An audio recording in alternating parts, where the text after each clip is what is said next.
Inaasang magkakaroon po tayo ng tinatawag na monsoon break sa susunod na linggo. Ayon po sa Pag-asa, tinatayang mas magiging maaliwalas at maaraw ang panahon next week dahil sa panandali ang pagtigil ng habagat o yung tinatawag nga na monsoon break. Dulot ito ng kawalan ng mga sirkulasyon sa silangan at hilagang-silagan ng bansa. Sa ngayon, ang habagat ay iiral hanggang sa weekend. Bukas, magdadala ito ng kaulapan at kalat-kalat na pag-ulan sa bahagi lamang ng Ilocos Region, Batanes, Babuyan Islands at sa Zambales.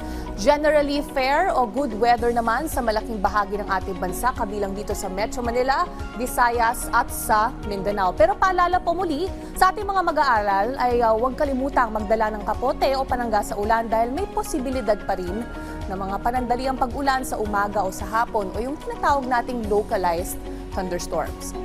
Samantalang konting trivia naman tungkol sa lindol.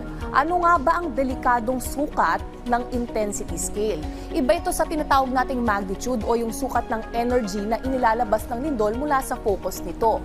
Ang intensity ay yung sukat ng ramdam na pagyanig sa lugar at ang epekto ng lakas ng pagyanig nito ay naobserbahan sa lugar. Ito ay nakukuha mula sa mga iniulat ng mga nakasaksi o naroon at nasusuri batay sa pinsala.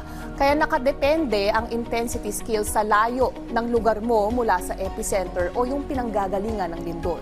Ayon sa PHOX, ang intensity scale ay may sukat mula 1 hanggang 10, kung saan ang 10 ang pinakamapinsala. Kapag umabot na sa intensity 5, malakas na ang sukat na ito at nasa kategoryang strong. Sa lagay ng intensity 5, pwede ka nang magising kapag ikaw ay natutulog at ang mga baso sa mesa ay pwede nang mahulog. Sa intensity 6 naman, hindi pa rin na makatatayo ang tao sa lakas ng pagyanig ng lupa. Ang lindol noong June 8 off coast na Sarangani ay umaabot sa intensity 8. Base sa sukat ng PHOX, ito ay nasa kategoryang very destructive o higit na nakapipinsala, lalo na sa mga gusali, matibay man o hindi. At pwede na ring magdulot ang intensity 8 ng landslide. Keep safe at stay dry. Laging tandaan may tamang oras para sa bawat Pilipino. Panahon lang yan.